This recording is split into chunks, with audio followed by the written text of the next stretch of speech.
Welcome everyone to Nova Forum Seminar Session 5, Seminar 5, Fantasy and Critique, Utopian Fiction. We've been thinking about a whole range of topics, and this time we're going to be thinking about what does it mean to produce fictional accounts of fictional places, but also how do they intersect with reality, of course. And we know that, for example, the genre of science fiction, which in some way comes out of the text like Thomas More's Utopia we've been considering, is meant as something that's fantastic, out of the imagination, with all those wonderful distinctions that J.R.R. Tolkien suggests in the essay we read for today.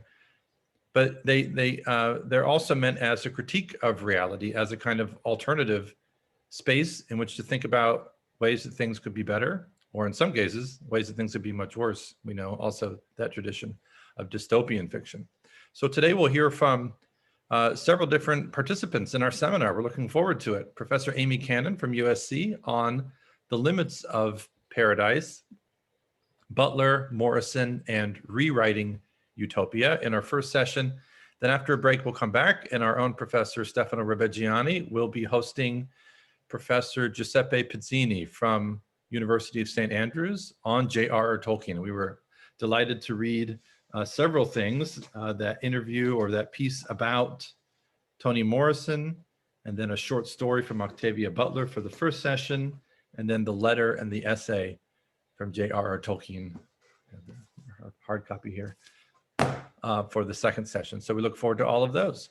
So without further ado, I'm going to pass it off to my colleague and our senior fellow, Amy Cannon, who's a professor of writing at USC in the thematic option program. Thank you so much. I am going to dare to share my screen. We'll see. It's always a joy to juggle. Let's see if I can. I think I have to get this pulled up first. The tricky thing is getting it queued up and then figuring out how to share my screen, because it kind of obscures that sharing. So let's see if I can succeed here.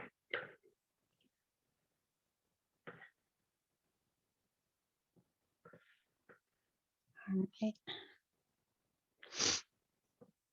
Are you all able to see the kind of cover page, the limits of paradise? Can I get a thumbs up? Yeah, okay, thank you. All right, so Amy, before you, I'm sorry to interrupt you. Before you begin, it's in a presenter mode. Can you put it in a slideshow mode? Is that possible? I have it on the other screen. All right, so let's see. I'm trying to figure out, because I need to select which screen to share, but I had to pull it up first. Much, but just so we can see it bigger. But if not, I know sometimes it's hard to. Perfect. Thank you. All right, did that work? Sorry about that. Technology will be the death of me. And now, if you can see it, that's great. But I am not able to see you because of that. So I have to fly blind a little bit there. All right. You can see it. Okay. All right. So thank you for your kind willingness to pipe up if something goes wrong, because we're doing what we can. So thank you so much for the chance to share with you. I think I edited the title a little bit, The Limits of Paradise, Troubling Utopia, in Octavia Butler and Toni Morrison. All right, so I think the first thing I wanted to take us to, and this is in the back, drawn from the some of the critical commentary in the back of our Utopia text. And a good pairing for J.R.R. Tolkien today. But C.S. Lewis, in some ways, maybe the most famous Christian allegorist of the 20th century, argued that the real place of More's Utopia is not in the history of political thought, though Professor Blakely might disagree, so much as in that of fiction and satire. Utopia, in Lewis's view, is a satirical glass of our own society, a spontaneous overflow of intellectual high spirits, a revel of debate, paradox, comedy, and above all, of invention, which starts many hairs and kills none. Lewis, arguably operating within the tradition himself, emphasizes the important interpretive role of reading Utopia as a work of literature, of fantasy, even perhaps of science fiction. So my emphasis today is kind of on the literary legacy of Utopia, of Thomas More's Utopia, and the wide world of speculative and futurist fiction it has spawned. So one of the areas of emphasis I'm going to focus on today, though there are of course many, is speculative fiction, science fiction, utopian fiction as a critique of our own social structures and our own political structures and our own way of life. So this is going to be the most challenging multimodal thing I try to do. I'm going to try and play a video embedded in a slide to show how this is an ongoing experience, right? Using science fiction as satire. I found a contemporary instance of how speculative or science fiction persists as a critique of current geopolitical global realities. So I'm going to try and start this, and someone please pipe up if it just isn't working or you can't hear, because I also have a link I can just share with you in another time. How fast are your teleporters? No teleporters. Flying cars. No. A high-speed train that goes around the planet?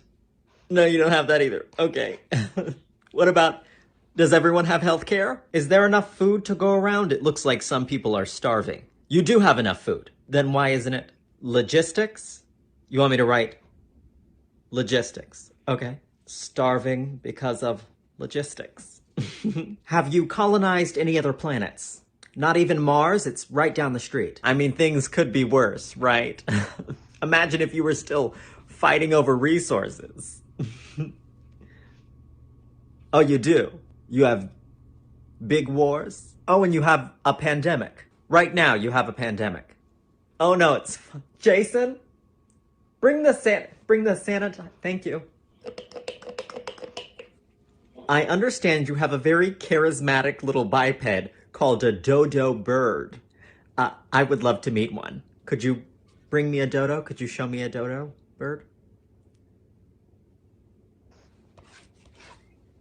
No, it's fine. Let's move on. You need to use the bathroom? We haven't done that in centuries. We don't do that here. Oh, you still have prisons. Oh, Jason, they still have prisons. The malevolent creature known as Jared Kushner. Why has nobody trapped it in a jar? What is no homo? Why did you turn the wolf into the pug? Okay, well, I think that should be enough. You've given us a lot to think about. We'll see you soon. Bye. Jason, burn their application. It's disgusting. The whole planet. Can you imagine the bathroom, Jason? All right. I hope that worked. I should have introduced it by saying the title of this is The Galactic Federation Interviews Earth for Membership. So the idea is that, by the standards of an enlightened society, and often one that we envision these days as taking place intergalactically, there's some work to do here on Earth. All right, so one of the literary legacies of Utopia is kind of looking toward undiscovered worlds, right, of technological and social advancement beyond our own, very much the same kind of project that More undertook. It is worth noting that this tradition has expanded from terra firma, right, as the world is less unexplored than it was in his time, into outer space, and has often foregrounded technology and humanism at the expense of spirituality. So again, this technological focus isn't wholly positive, right? The unease with which we view technology is often expressed in dystopian literature and film. And though we think of dystopia as opposing utopia, it is very much rooted in the same kind of tradition of alternate realities, right? And what they might teach us about our our own. Going way back, though not as far back as Utopia, in The Education of Henry Adams from 1907, Adams wrote a chapter of his experience going to a world fair and seeing a dynamo. And in that chapter titled The Dynamo and the Virgin, wrestling with technology's apparent opposition to faith traditions. Again, space and the future have become the loci of unknown worlds, which authors explore in what Northrop Frye calls the speculative myth of utopia. So again, very often these visions of the future are deeply humanist, atheist, focused primarily on what we can do for ourselves and the dangers that holds as well. So perhaps, most famously depicted in Stanley Kubrick's 2001: A Space Odyssey, if you're familiar with HAL, the malevolent AI in space.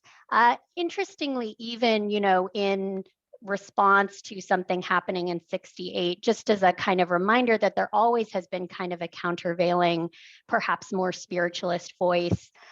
Andrei Tarkovsky's Solaris from 72 really can be viewed as a kind of maybe more spiritual response. So although science fiction may seem opposed to spirituality in some ways, these speculative myths do not always sideline it. Indeed, taking us back to Lewis, although it may seem, oxymoronic, there is a robust tradition of Christian science fiction, a subgenre of science fiction in general. C.S. Lewis himself was an early explorer in his space trilogy, pictured here. I had to select the covers of the, I think, 1970s editions that I inherited secondhand. Written, I think, pretty early, maybe even in the 30s, certainly before space travel had taken place. So, of course, that's always a fascinating read to envision interplanetary travel and relationships at a time when technology had not yet achieved that. As with Moore, Lewis uses distant and unexplored worlds and their inhabitants and societies to critique our own. So if you aren't familiar with Lewis's space trilogy, he imagines that only the Earth has experienced the fall and all other planets are in a prelapsarian Edenic state within our solar system.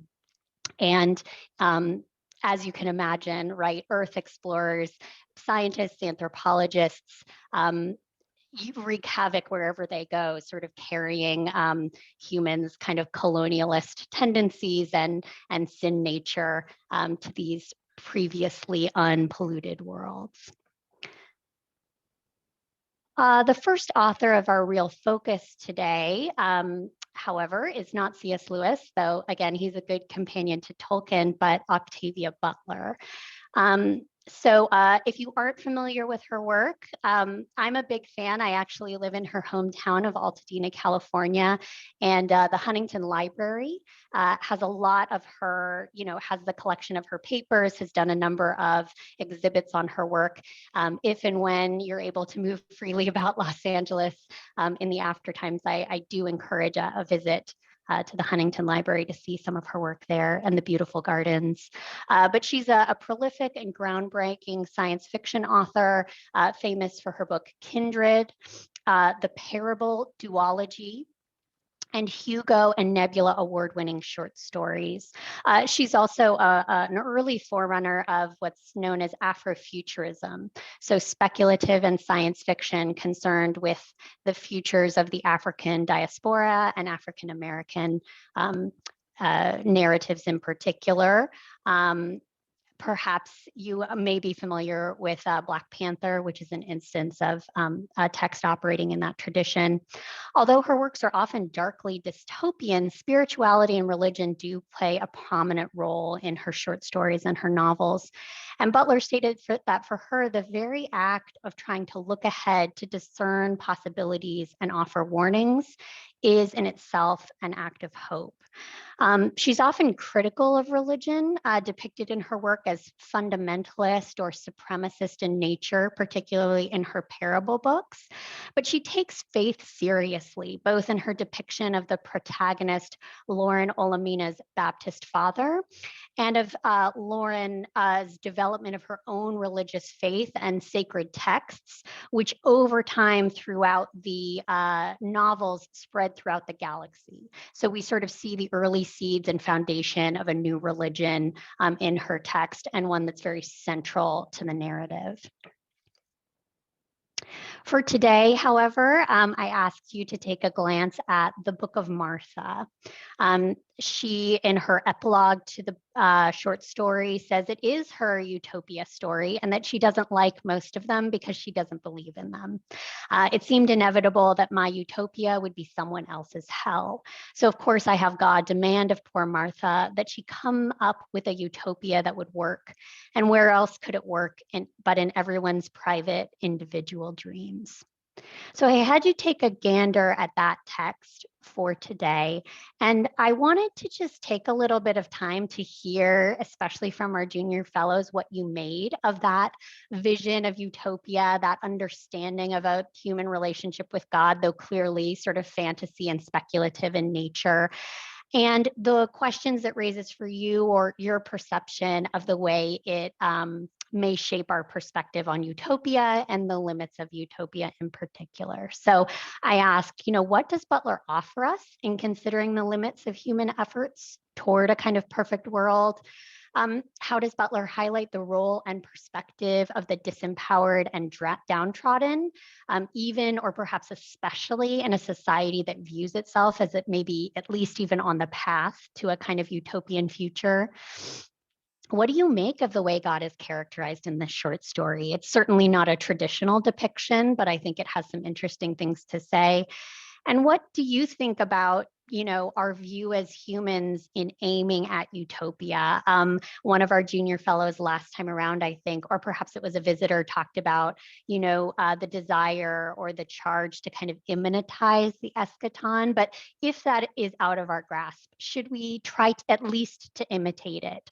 Or are all of our efforts toward that kind of imitation ultimately going to be stymied by our own sort of fractured and fragmented tendencies? And then in your view, is her vision ultimately a hopeful or a hopeless one? All right, I'm going to stop my sharing now. There is more to come, but I wanted to just, invite some perspective and discussion. I didn't know how many people may have seen that. I know that's a very capable and contemporary comedian, so I'm glad for those of you who had seen that. But I just wanted to kind of open it up and invite some perspectives on the short story or on what Butler seems to be pointing out to us overall. Ben, are you raising your hand? Yes, I am, but I think Claire may have raised her hand before me. Yes, it does sort of cue there on the side, but I would love to hear from both of you. So whoever feels like leading the charge. Okay, I'll go into them because I'm unmuted. What really fascinated me about the story was the fallible God that is created, and a God that seems also to be losing power. It's a God that has to ask to bring in humans to help it.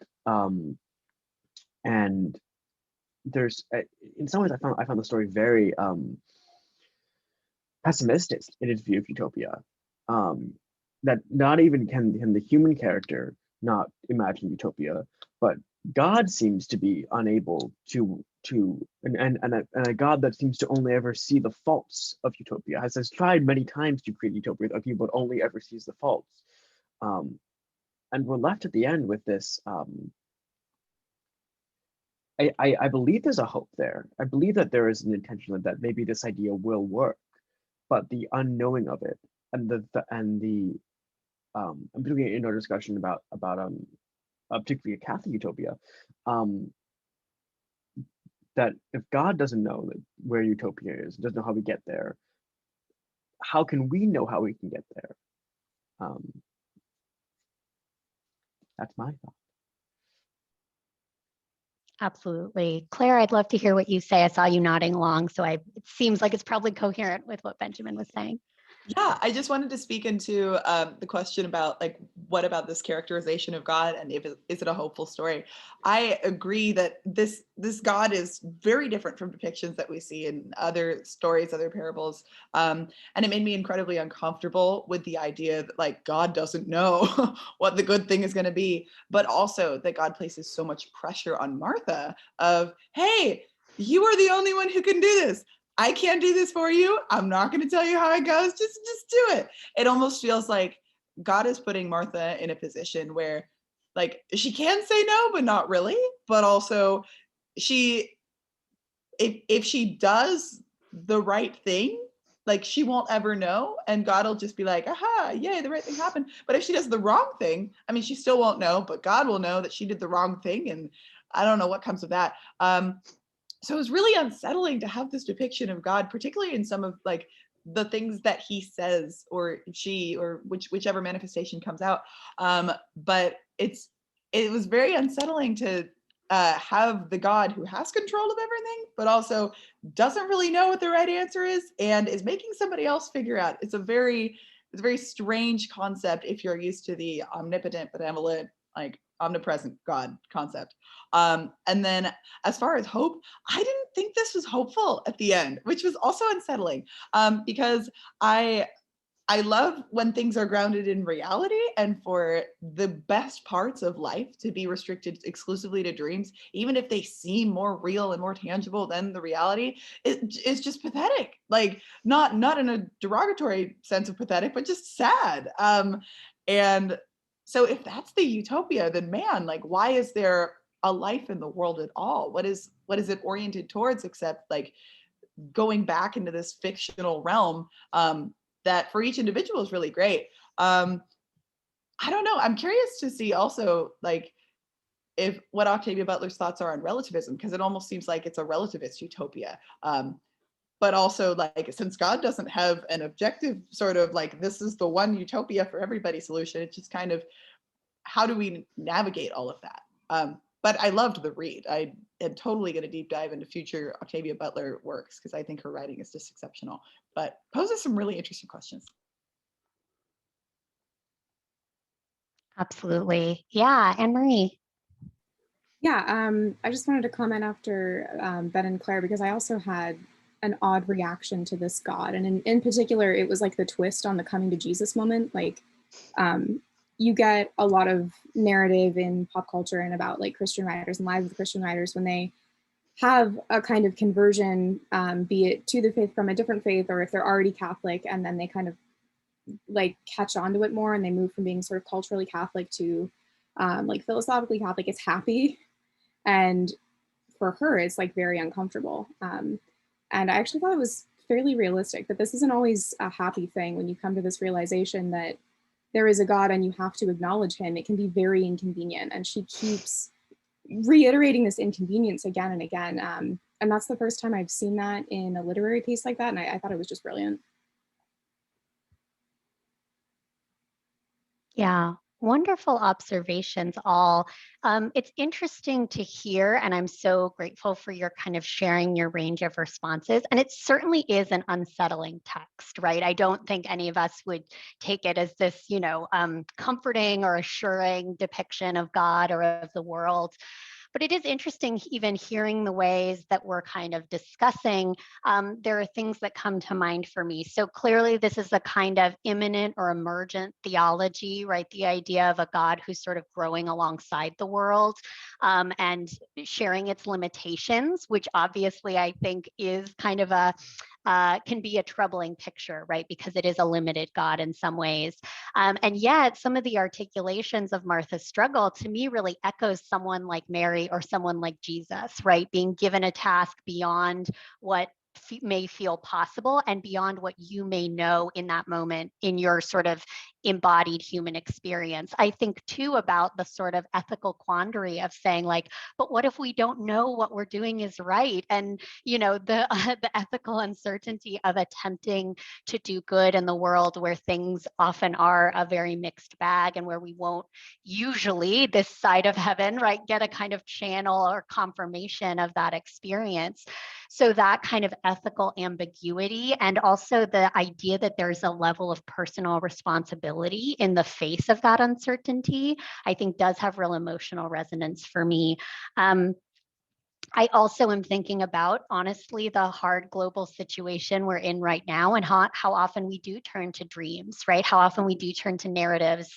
On Twitter was asking about comfort TV recently, and there was a wash of answers of the kind of like nature shows, baking shows, the old repair shop on Netflix got a lot of shout outs. We really do turn to, I think, things that are assuring and grounding and comforting as escape, right? And escapism is a double-edged sword. I definitely hear your concerns, that might, Claire, that might, foreclose on our investment in a broken world, right? And sort of pulling back from what's required of us. But there's also a way in which our even highly individual dreams can keep us going in hard times. And so that's interesting to think about what's the responsible way to kind of manage our own relationship with fantasy or escape. Yeah, Professor Colburn. It's interesting to hear all the responses. I had a little bit of a different response in terms of feeling a little bit at ease in terms like where God's putting pressure on us to make these decisions but he's letting us know that he too struggles with this, right? And so it puts more of the responsibility on us, which I think was an interesting, for me, was I think important to think about in the world as we neglect our world and our planet in so many different ways, but also that we don't have to be perfect to try to improve it. And so for me, that was kind of the message that came through, and it was grounded in, in terms of when he talks about that he won't do that again, right? He's not going to destroy the planet again. It's grounded in the Bible. It's grounded in Genesis, right? And so it was kind of, to me, a little bit more liberating. Like he gave us some power and some, I guess his faith in us was shown in some ways, that no one's going to do things perfectly, but give it a shot. Well, I like your scriptural reference as well, right? Because we have those biblical figures, kind of a litany at the beginning, right? We go through Job, we go through Noah. So these figures that we see having to make impossible choices or feeling like being responsible to respond to the, often the great traumas of the world, and thinking about ourselves in that tradition is a fascinating one as well.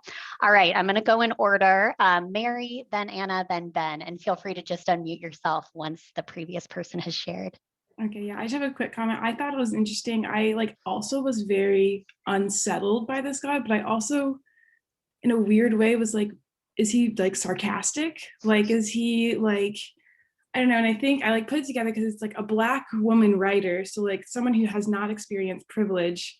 And so their view of this utopia in a broken world, it's God, and your view of God is how you really think you're going to get there. Really? That's funny. So a little bit unsettling, but a little bit I kind of got from it, just we're kind of broken as people, there's a need for salvation. So you trying to figure out how to make a perfect world, yeah, I wonder how that looks for you, and okay, and just so a little unsettling, but also, I don't want to call it funny, but it's you're trying to solve this impossible problem. There's a piece as man that we just don't have, which I don't know is hopeless or hopeful, but I like to think hopeful because we have salvation. You need Christ, but that was just my little takeaway. I also was kind of thinking all about branching off of what Professor Colburn was saying, and also kind of what Mary was saying, the character of God.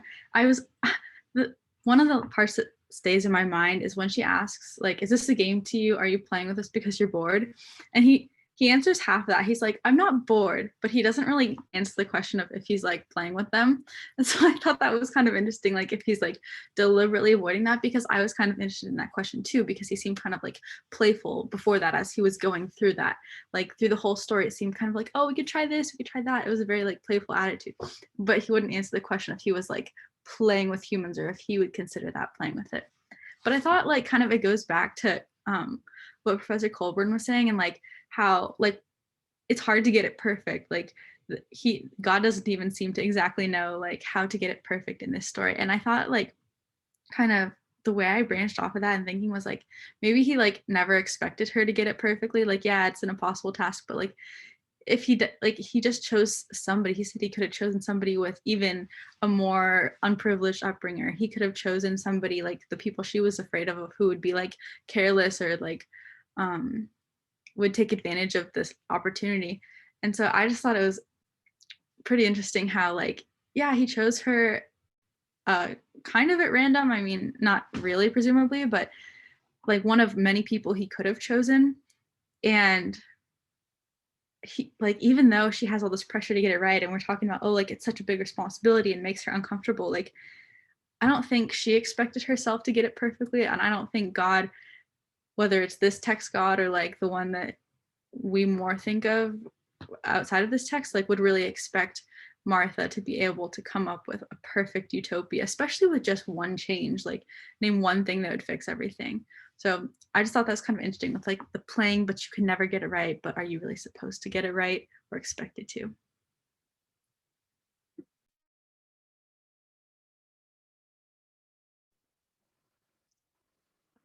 I think we have Ben next, and then Father Luke, and then Coriana, and then maybe I'm trying to keep an eye on time. Maybe we'll go toward the second half of our presentation if need be. Professor Albertson can be my timekeeper if I'm going over.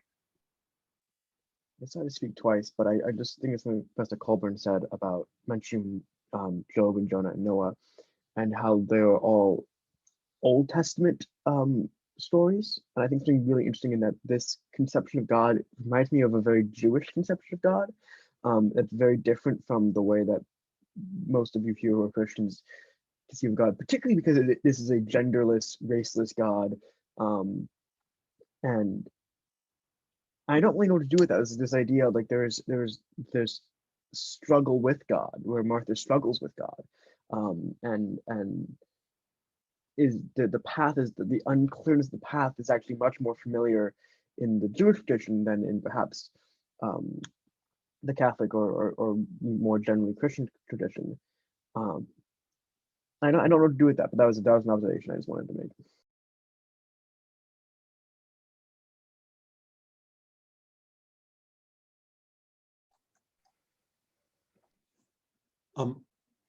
I just wanted to note that it's this particular story is part of a literary genre of science fiction stories in which you have an individual given divine power and required to make world changes. H.G. Wells wrote the story The Man Who Could Work Miracles. It was made into a movie. Oh God, with George Burns. There was a Jim Carrey movie, the name of which I can't remember. But again, it's a kind of a literary trope that recurs again and again. And I think the interesting question is, what is she bringing to it that's unique? And I think part of what she's bringing and what we'll see with Tolkien is the idea of being a sub-creator. Because here you have a writer making the heroine of her story a writer who is reflecting on, is writing itself value? And maybe it's our dreams that are of value, but are they really? I just found that very interesting.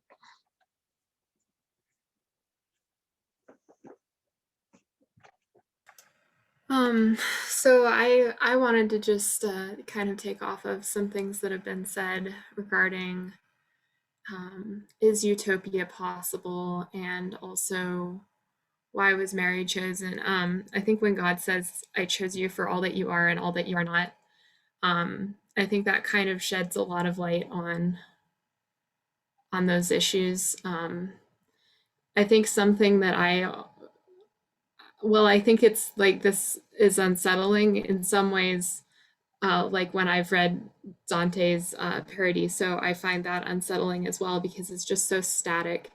Nothing changes. And so I guess my question is, like, and I guess the story made me wonder, is Utopia different than what, like, it might not be so far from us as we think it is, in the sense that maybe there are still struggles and maybe there are still things that are wrong. And I guess that's what this story is kind of asking of us. And so I think that's a very interesting question.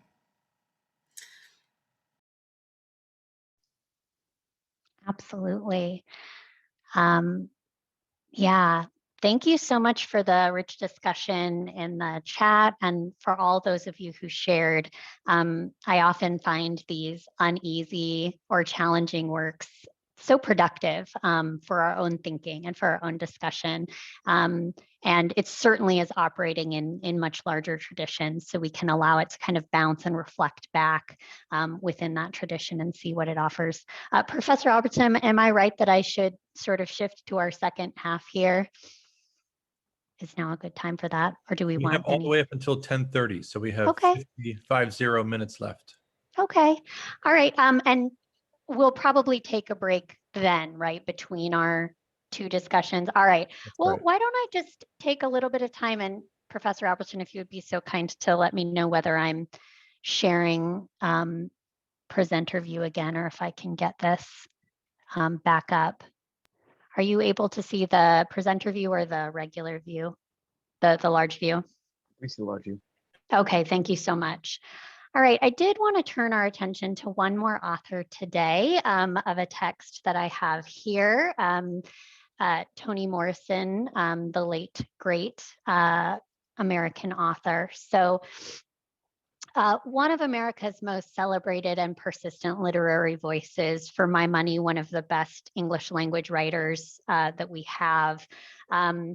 If you can think of a literary award, she's won it, but the Nobel Prize for Literature is probably the most preeminent. Famous for works examining the Black American experience, from The Bluest Eye to Beloved to Song of Solomon and many more. As the article wrote that I had you glance at for today, really under-recognized as a Catholic thinker and writer. She wove together magisterial and colloquial language to convey the power of human experience, but certainly embodied Black American narratives in particular.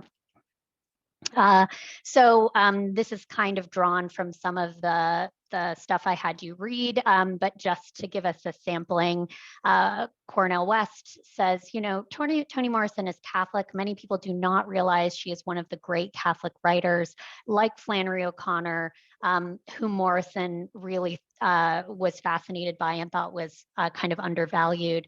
She has an incarnational conception of human existence. In an interview, she said, at an early age, I moved into Catholicism. The Toni in Toni Morrison is actually her saint name, Saint Anthony, and was perfectly content with its aesthetics. That's shallow, I understand, but that's what it was until I grew a little older and began to take it seriously, and then took it seriously for years and years and years. So it is worth thinking about these literary authors as being drawn to, shaped by, and likely also participating in and perpetuating a Catholic aesthetic in the world. Her radical approach to the body also makes her the greatest American Catholic writer about race. So for many reasons, but this being one of them, I encourage you to check out her work if you haven't already. Morrison is deeply concerned with community. So she often seems to consider the nature and role of communities that try to pull back from the dominant culture, how they persist and how they fall apart. In Beloved, if you're familiar with the sort of general outlines of the story, haunted by the ghost of the daughter that she killed rather than face her recapture into a life of slavery, Setha and her living daughter Denver must navigate what it means to persist, defined and haunted by the memories of an unavoidable past, in an uneasy communion with the dead. In A Mercy, Morrison uses an early American farmstead inhabited by women of various classes, backgrounds, and statuses: slave, free, native, immigrant, to consider how tenuous even strong communities are in the face of loss and outside pressures, whether they be political, religious, race, or gender-based.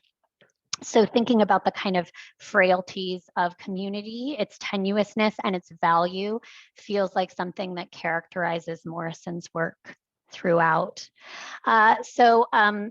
Her maybe most focused project on this, focused examination of a utopian project might well be her novel, Paradise. Evocatively, she would have preferred to title it War. So just so you know how dystopian this utopia may well be.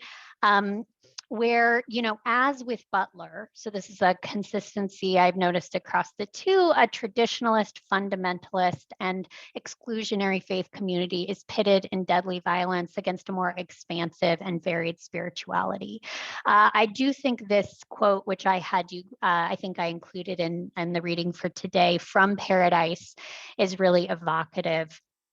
It's a larger quote. It's talking about the town of Ruby, which in this narrative is a racially and even in terms of color, a homogenous community of dark-skinned Black Americans attempting to escape the many prejudices from without by living in a kind of exclusionary or enclosed community.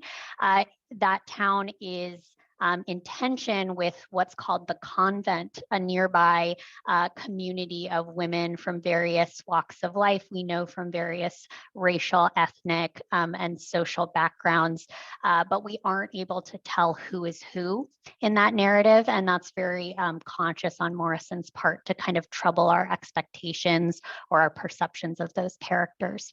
So in looking at the tension between these two communities, she talks about how exquisitely human was the wish for permanent happiness and how thin human imagination became trying to achieve it.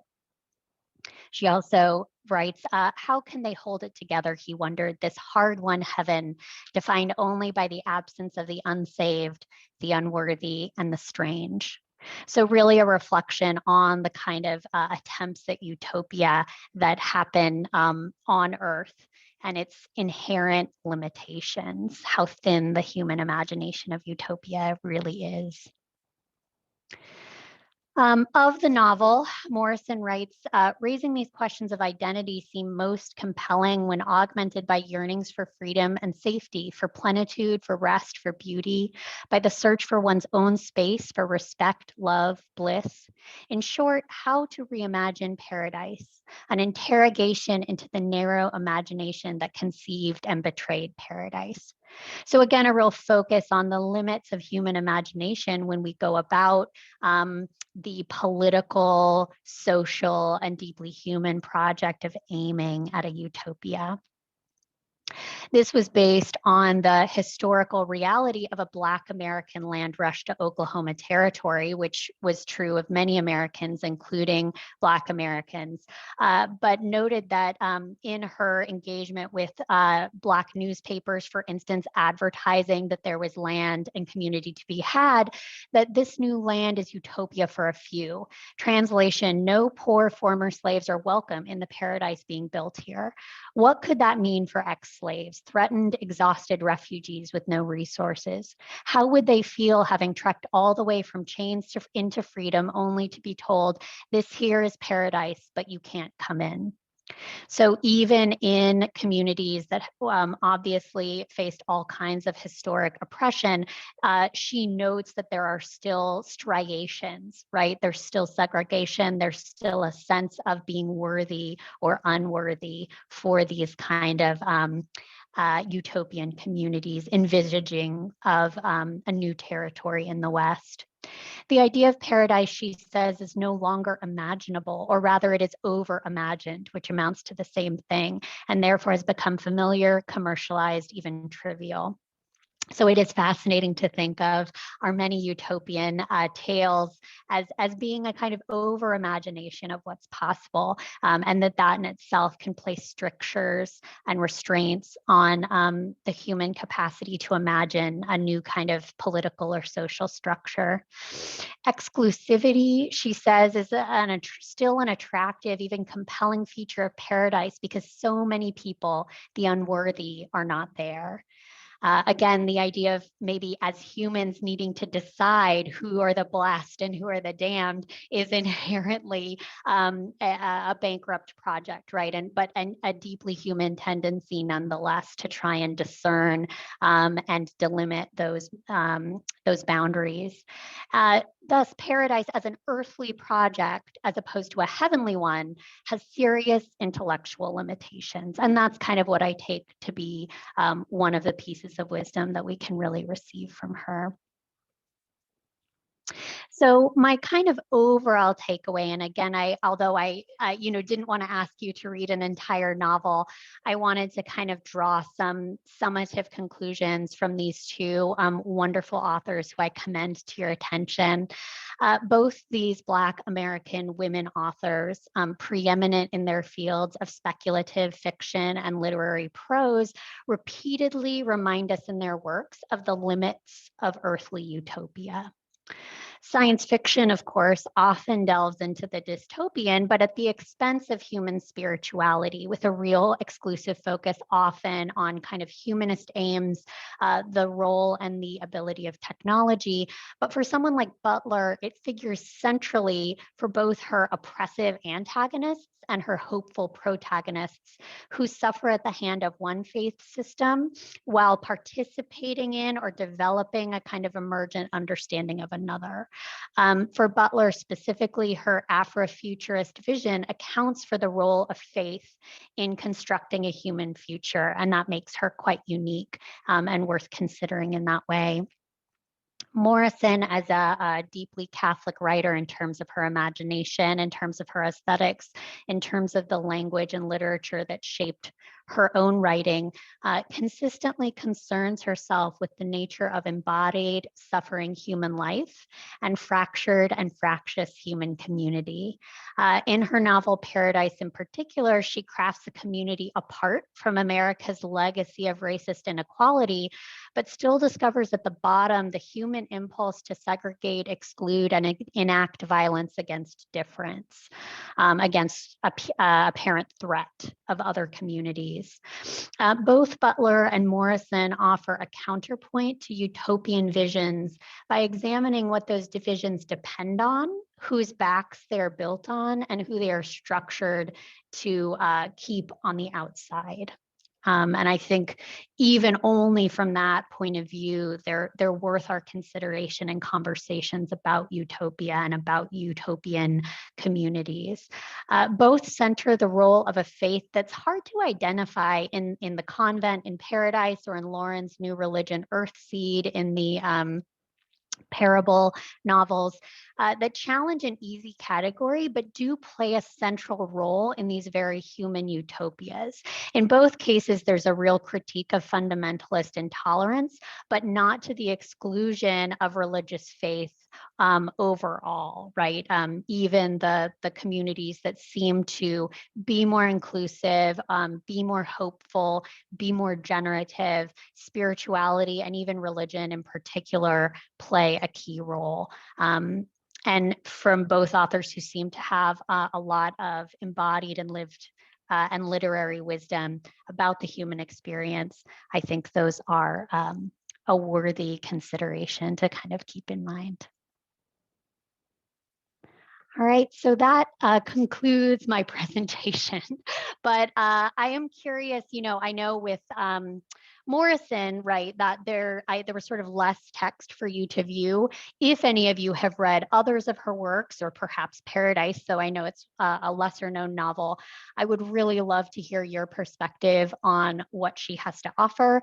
The article as well about her role as kind of a preeminent Catholic imagination that's been kind of seen in that way. And then this more general discussion about thinking about utopia as a human project as inherently limiting or limited, the ways in which even our most expansive imaginations seem to be kind of exclusionary. Yeah, Hannah.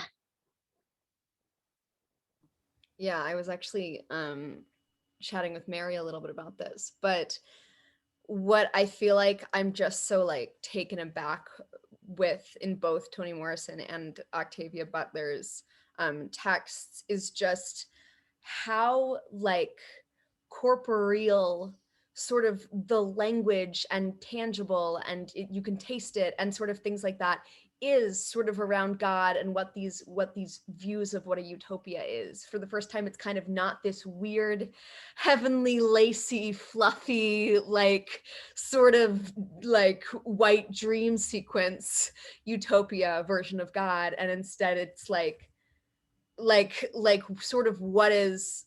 I mean, I think how I was raised to view Catholicism, which was like boots on the ground, like the most vulnerable in our midst is what is at the heart of Catholicism. And therefore like our sort of the constant struggle, the constant work, the constant like dirt under your fingernails thing of trying to give of yourself and give to others to, you know, cliche, but make the world a better place. Is just it's so much more in my mind like eminent in both of these writers than I think in a lot of things that I've probably ever experienced in my life. And I feel like it's, I mean, I put this in the chat a little bit, but there's something about a perspective that isn't from privilege, that is so Catholic in its understanding of the world. And it's I'm like reeling because it's one of those things like you don't realize what you like sort of what's been influential your whole life until, you know, you kind of get a taste of not that thing. And it's, I'm just like my mind is a bit blown today.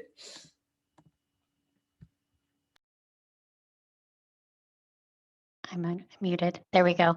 I think absolutely, right? I think I forgive me for not remembering who brought this up earlier, but the idea of a kind of static paradise, right, as being somewhat unattractive or uninteresting, right? And honestly, talking of limits of imagination, right? I think that has always been a challenge, even in depicting a very good character, right, as opposed to a very bad one. How do we make them interesting, right? Why are villains always sort of more fascinating to us? Why do we view the good as sort of flat or static or unchanging?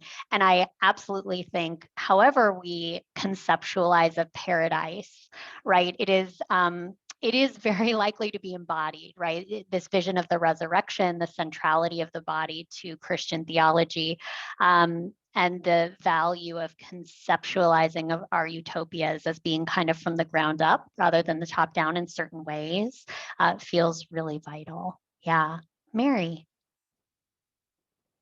Yeah, I also was going to go off of just Toni Morrison. I just love her in general because like what a great writer. And then there's the Catholic part and you're like, oh, now I can like reread her books in a whole new perspective and like, what do I get from it from here? But I also just love in general, and I think it can feed back into this like dystopian, utopian conversation is how like kind of going on Hannah's and like how raw and real, like she does not shy away from the passion. Like she uses the body. It is, I think they brought it up in the article, just like it is a, you know, we see the cross and we see blood, we see cuts. We don't see like just the beautiful like white resurrection Easter Sunday, which is that, but it is as much like Good Friday as it is Easter Sunday. And like being able to like, her reads are not like easy, fun, let me just go to bed, right? Like it's, you kind of like lay there when you're reading, you're like, oh gosh, is that real? Is that, and then you think about it from a Catholic standpoint and but you think about like, I always relate it to like Mary and like being like the mother of God, but you like, one of my favorite books by her is Song of Solomon. And there's a character in that pilot and she's like, just stuck all the time between like fear and hope and like being like there's so much sorrow but there's so much joy And I'm like, oh my gosh, this is literally like so Catholic. And this like ongoing, even I think as a Catholic, we battle with that all of the time. And to see, I just love how Toni Morrison writes about it, because she doesn't shy away from it. It's not like, well, be fearful, but like there's fear, but like just there's hope at the end. It's like this is an constant battle of like overlapping and keeping going. So I could talk about it for a long time, but I just I don't know. I kind of enjoy the kind of uncomfortability because it's just so real and raw. Absolutely. I hope you will keep talking about it for a long time. I think it's great. But the idea of, I think you're totally right in that article, the idea of viewing Morrison as kind of an author, so situated in the Passion, right? And she talks about the importance of the crucifix having the broken body of Christ, right? And not a clean, nice, symbolic cross. That's something that is utterly central to her, I think, theology, certainly to her writing, the role of the body, the inescapability of the body, and the participation of the body in any kind of vision of paradise, utopia, or even, just basic human community that we're striving for. Yeah. Professor Albertson and then Father Luke. Thank you. I'm just so glad we have some time to really get into a discussion here. Sometimes we have a lot of good presentations, but not a lot of time to, as a community, to think together. So I'm just grateful for that. And I'm thinking back, to put this in a larger frame, because it does touch on things we've been talking about for so long. To go back to our very first seminar about the Catholic imagination, because this whole, especially for me, this short story we read raises the question, oops. My phone's going on, raises the question about is Catholic life, is a Christian faith, a life of Christian faith, one of dreaming, a practice of bringing a utopia into reality, the way that Hannah just mentioned, getting your fingers dirty. Also, how broad is the Catholic imagination? I remember Father Luke's presentation on the apokatastasis. Remember that very long word about the idea of the universal return. There is no possible greater utopian dream, I would submit, than the universal salvation of all, including in this ancient imagination, the emptying of hell, and perhaps even the redemption, of Satan or something like that. So this sort of complete utopia that, precisely because when it says it's universalism, the controversy of that is that it steps over the boundary.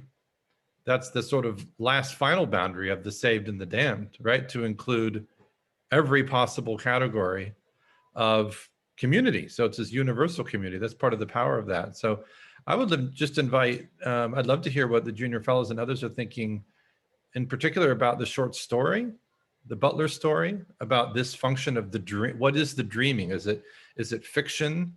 Is it writing novels? There's a contrast between, will they stop reading books if their dreams are so great? That reminds me of Netflix. Will they stop reading books if their augmented realities, chasing Pokemon or whatever it is so marvelous now that the fictive quality of the novel sort of fades away as an effect? I mean, I think you could ask the similar questions about the way our imaginations are tutored by participation in the liturgy, the communion of the saints. Is the religious reality that's brought about in the Mass, looking forward, looking back, dreaming of a universal community, thinking about to the resurrection of our bodies, all those things are performed. Those are also aesthetic effects comparable to a novel, comparable to, I don't mean this, sacrilegiously, but to the augmented reality of other things that we can play as entertainment. But are there sort of competing kinds of irreality that we participate in, sometimes deliberately, sometimes not, sometimes as play, sometimes seriously? Is the Mass a kind of serious play? Something like that. So I'd invite everyone to think in those broader terms, both about the fictional question and about how broad can the community be, about the universal return or other notions of Christian eschatology, that those investments we made, I hope, in the first seminars can come back as resources now that we're thinking in 20th, 21st century.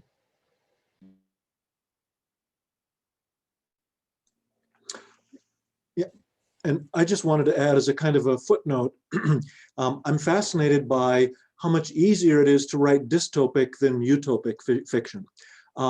And it's a point C.S. Lewis makes in the Screwtape Letters. He says it's a lot easier to fantasize about hell and the demons and temptation, and because those realities are so much closer to us, whenever we try to envision heaven, it's kind of mawkish and, as was rightly pointed out, full of, CO2 clouds and just, kind of, you can't do it well.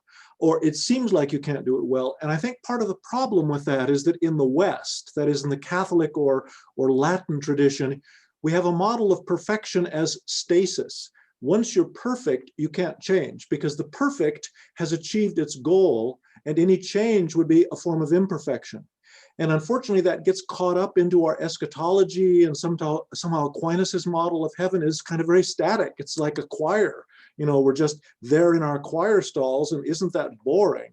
Whereas in the East, and I mean by the Christian East, the Orthodox churches, since Gregory of Nyssa, there's a whole concept of epectasis, of eternal longing, that heaven is not static vision of your heart's desire. It is discovering that there's always more to God, in God, to desire, and therefore your desire is not fulfilled, it expands. Heaven is a constantly expanding desire for the God who is ever beyond anything you could possibly imagine. So heaven is anything but static. It's this incredibly dynamic progress which knows no end.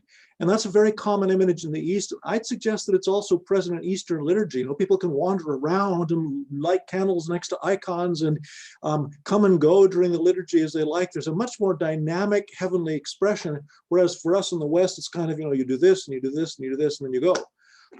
I think we need to recover that Eastern notion of epectasis, and then maybe we'll be able to write better utopic fiction and not just dystopic.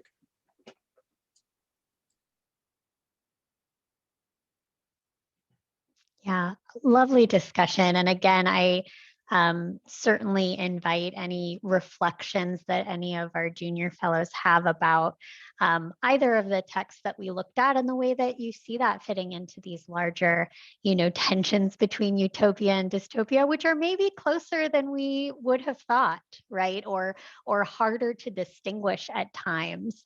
And I do think using the key of sort of embodied human experience as a way of understanding those feels really vital. Yeah, Professor Colburn. Just a quick comment. I love that image of this narrative of the church, and it's built into the architecture too in the Orthodox Church, where it's a central plan building and cyclical, and even the imagery in the church is actually raises up. So whereas the Western Church is a basilica that is very narrative, you read it and you end up at that point at the altar. In the Orthodox Church, everything circles around. And if you've ever been to, like, say, a Greek wedding, not the one in the movie, I consider, from being from New York, I consider it to be that to be far more Italian than Greek, actually. But if you've ever been to a Greek wedding, they last for hours and people are going in and out, and it's just like, it's kind of this constant activity. But the architecture too, if you look into it a little bit, and so it's a beautiful visual set for me. It will help me with my teaching too, Father Luke, actually. So thank you. Yeah, Hannah.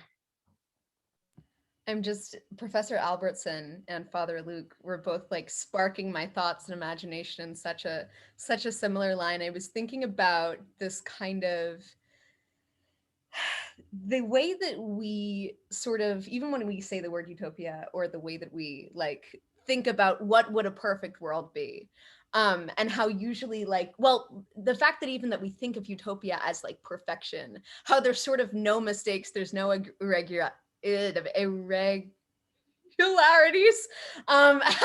how there's like no, how it's really just this, I mean, it's, I think, Father, like, it's boring.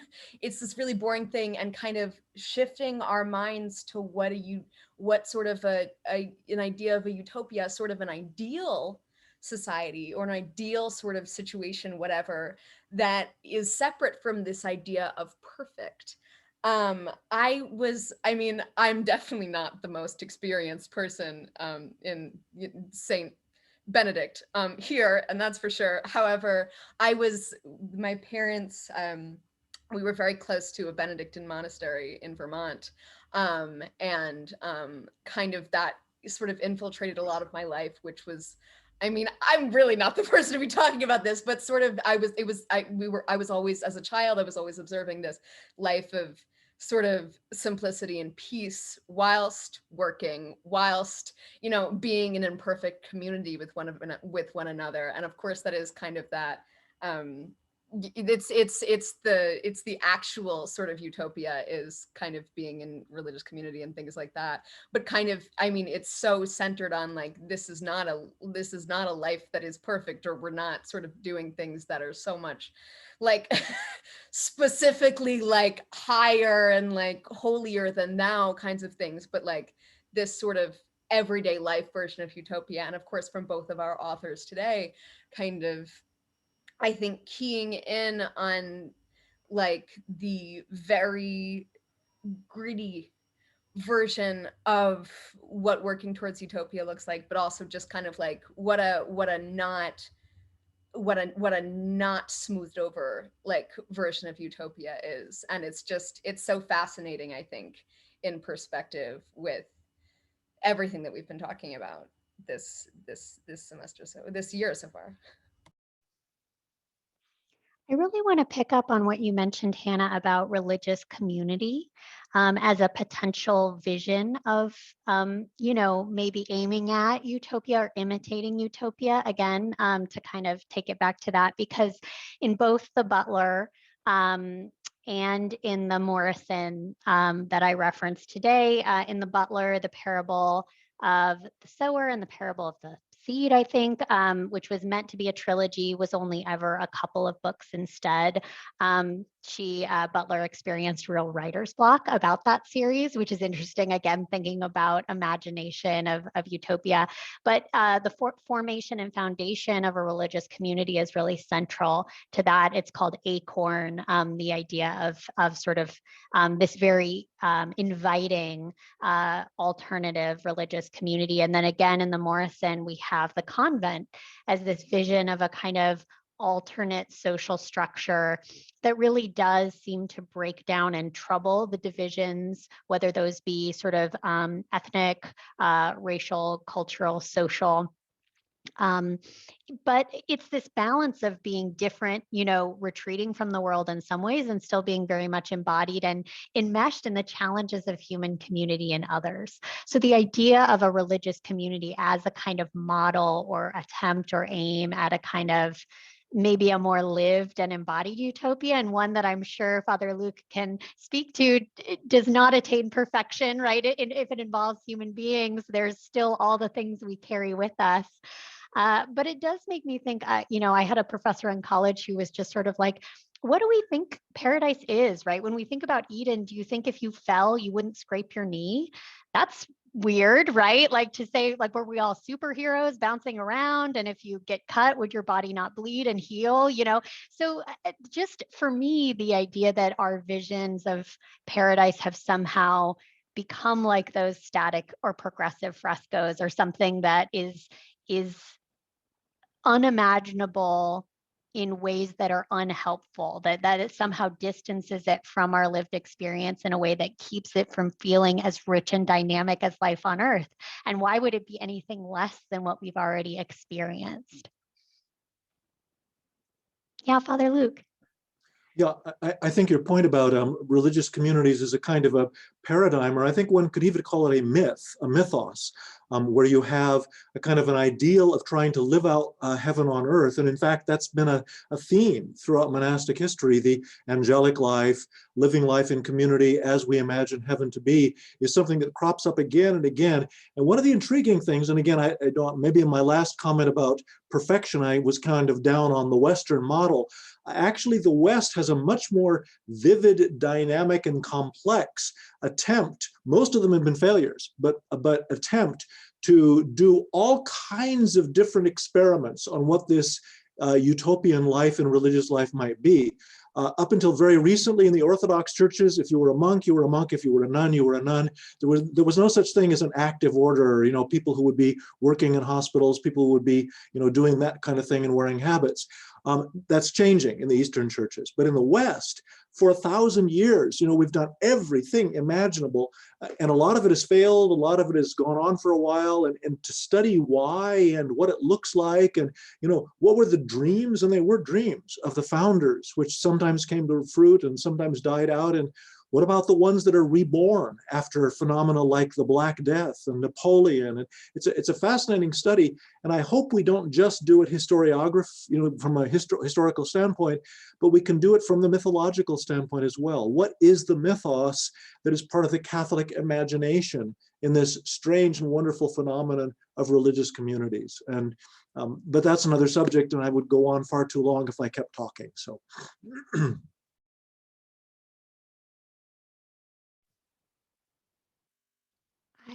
Yes, Professor Albertson.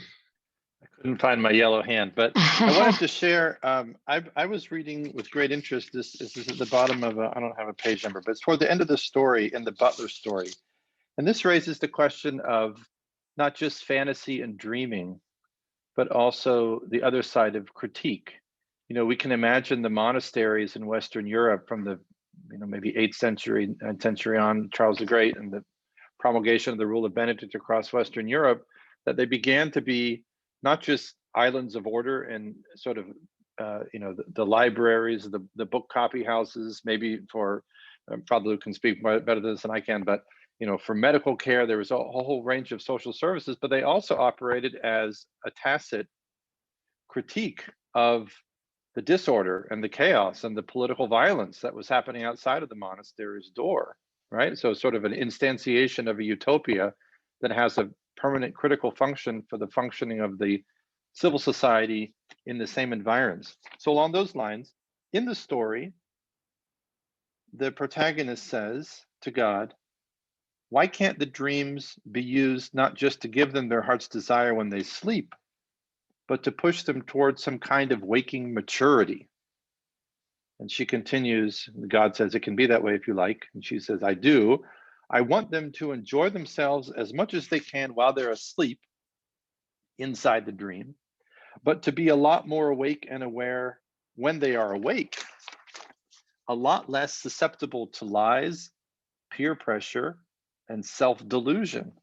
So part of the utopian ideal is that the act of dreaming, the fantasy, whether that's fiction or technological entertainment or liturgy or prayer, that would then have a critical function. And that's the hope. That's part of the hope. The hope is that the act of hoping makes one more critical and effective and discerning in one's non-hope, non-dreaming, realism moments. And God says, none of this will make them perfect, Martha, because I guess God is an Augustinian in this story and very pessimistic about human nature. But I was love to hear, from our junior fellows again, what are these, as Professor Cannon asked, what is the nature of Catholic hope? What is the moments of Catholic dreaming? And I don't mean theoretically for authors, but I mean in our experience. What are moments of Christian hope and dreaming? And do we think that there are aspects of that that can bring a more critical lens to bear in our own perceptions and discernments of the world, right? Can we see more because we dream together? And could I just add too, that in the early church, what we would today call mystical vision or private revelation primarily occurred in dreams. If you read the life of Perpetua and Felicity and many of the other early sources, dreaming was a place where God interacted with people, and then those who were especially privileged could share that. We today have a weird model of mystics and apparitions, that it's, someone stands and experiences this out-of-body or bizarre non-physiological state. That's not the ancient tradition. And Catholicism has been able to find a way of holding on to this and to say this weird dreaming that occurs in different cultures, which we will then call private revelation, has value as long as you don't foist it on everyone. Sorry. And a footnote to the footnote, another model in Augustine in Book 9 of the Confessions is deep conversation that's indistinguishable from a mystical vision. Augustine's conversation with his mother Monica at the end of Book 9. You can't tell, are they just having one of those great late night conversations where you feel like you travel somewhere and see something new together in the dorms, right? Or is it sort of like a private revelation vision? It's both and it's neither nor, right? So that's communitarian. I can jump in, and I'm probably not going to have answers to the questions, but just the way you were speaking about the role of the dreams in Butler's writing, and how it's not just the isolated event of the dreams that people just keep coming back to in sort of an addictive form, but how it is transformative. And even though it doesn't help the individuals reach perfection as we might perceive it, there is some sort of transformation that comes. That makes me think of the relationship that some people have with prayer, how prayer is meant to facilitate greater encounter with God, but also to change us so that our hearts are more like the heart of God, and we have a fuller understanding of what goodness is, what truth is, what beauty is.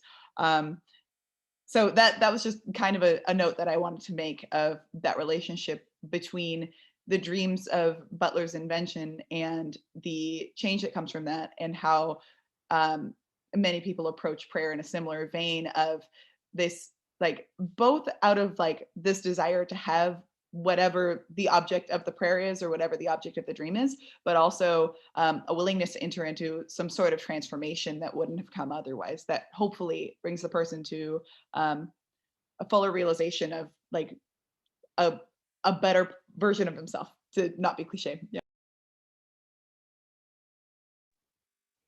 Yeah, Coriana.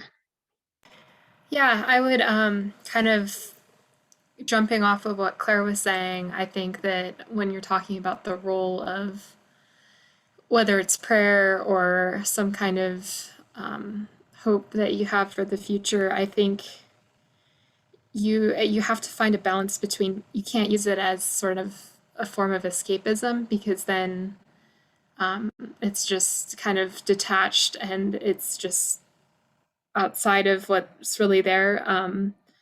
I think if you use it as something that can kind of ground you and root you, like kind of like what we see in the Octavia Butler story, to promote further action in this world, I think that it can be quite powerful, because sometimes even like what we see in the story, there just isn't an answer, and there's some kinds of suffering that there just isn't and may never be an answer for. But if you're able to root yourself in that hope, then it kind of gives you the strength to move forward, and hopefully make some kind of change going forward.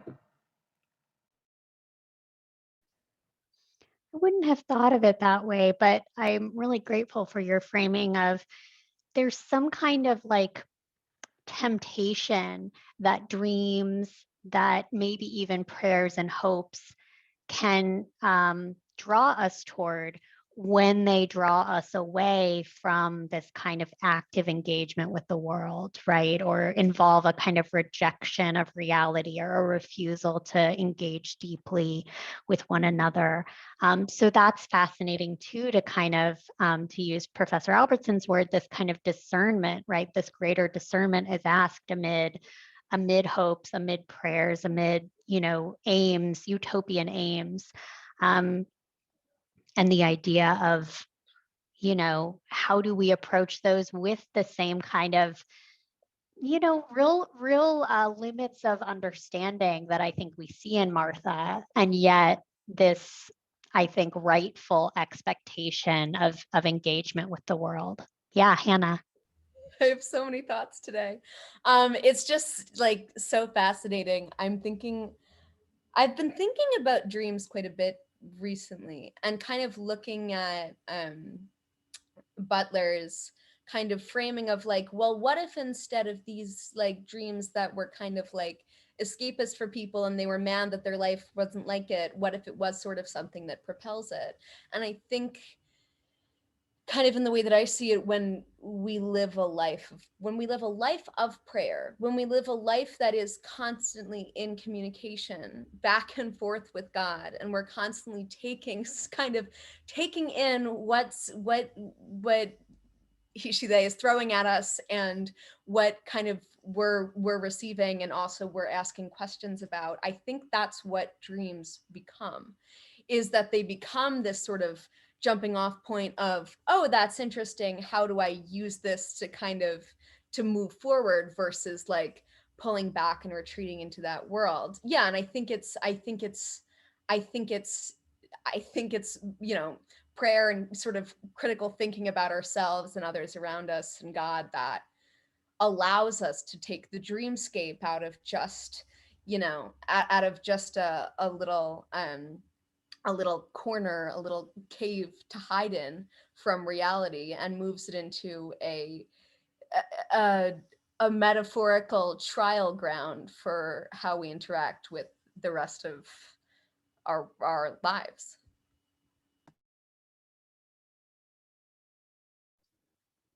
Absolutely. Yeah.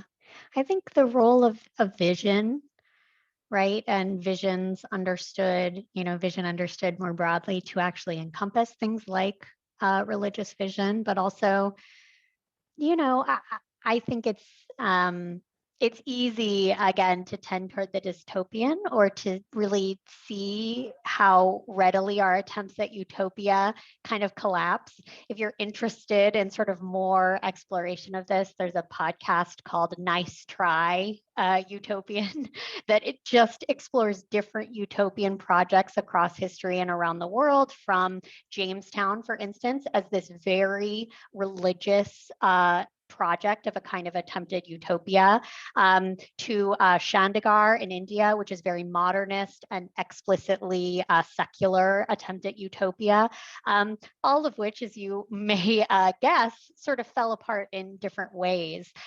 So there clearly are limits to our human efforts, and yet, right, I think we haven't talked as much about this, but the temptation to despair is also very real, right? And the idea of sort of saying like, well, you know, I can't imagine a world not dependent on fossil fuel, so it's been nice knowing you all. You know, the capacity to envision a different future is vital to our collaborative and collective work of supporting our communities, right? When people are hurting, as we certainly experience now, despair is unhelpful, and a kind of hope that is disengaged from lived reality, from action and work and community, and maybe even the kind of suffering of the passion, also feels like a falling off on the wrong side of things. And so it feels like really this effort is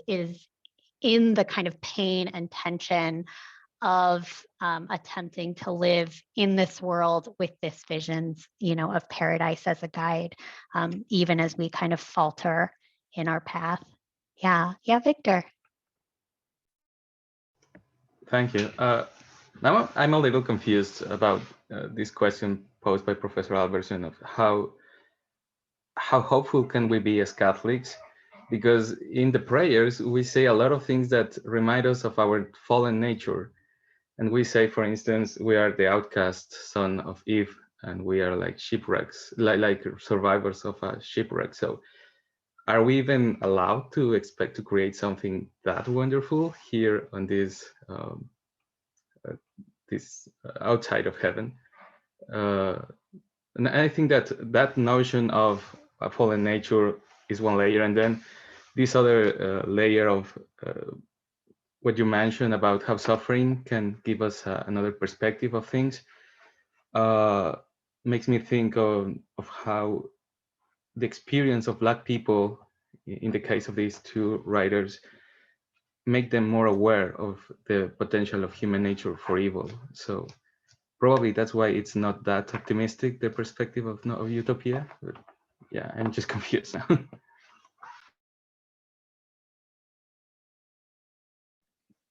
I mean, I can respond there, and maybe we'll that's a good question to take our break on, but let's talk about that for a minute. And I see Professor Pizzini, if you can hear us, welcome to our first session. We're just wrapping up our conversation here. Thank you very much. Please continue.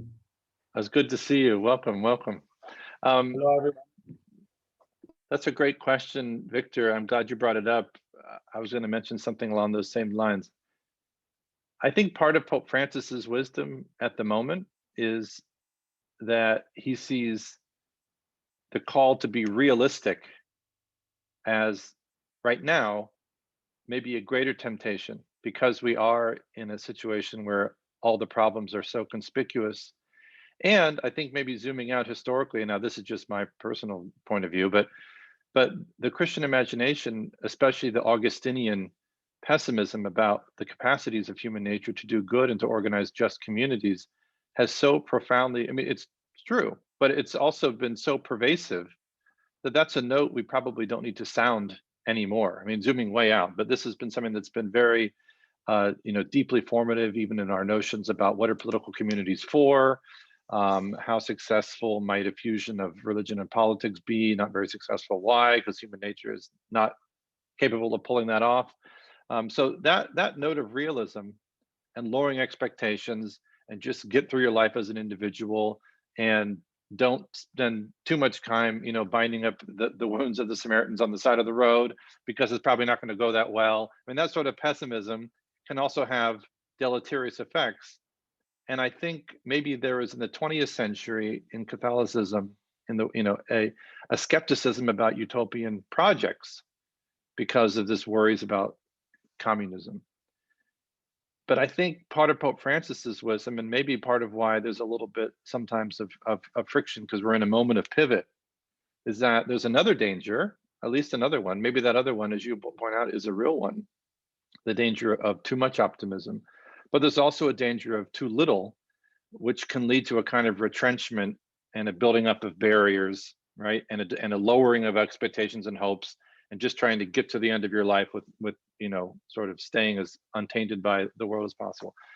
Not that all realists are in that sort of domain, but I think that's part of Pope Francis's wisdom at the moment, is to say too much realism can be a temptation, and therefore critically, but this utopian dreaming is an essential part of our vocation as Catholics, to keep that dream in front of our vision. And I'm thinking especially of this most recent book, which is not an encyclical, but I highly commend it, Let Us Dream, that Pope Francis co-authored with a journalist, Austin Ivory, which I'm thinking maybe Nova will do something about. But let's take our break. I'm thinking, maybe if we repeat this theme next year, we'll just call it Nice Try, the Nova Forum Seminar.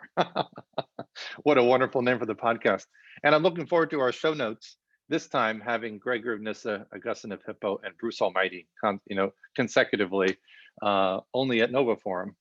So thank you for a very lively conversation and a great first session. And our special thanks, if you'll join me in our silent applause for Professor Cannon for that very stimulating presentation and bringing in some fiction, which is always so important for our community and our discussions about the beautiful and not just the true and the good. We're going to take our short break as we do. Let's come back in 10 minutes, and then we'll be very fortunate to hear from our special guest, who's down in the lower part of my screen, Professor Pizzini, calling in from St. Andrews. So let's take a 10-minute break, and we'll get our technology set up. I'm going to pause the recording here.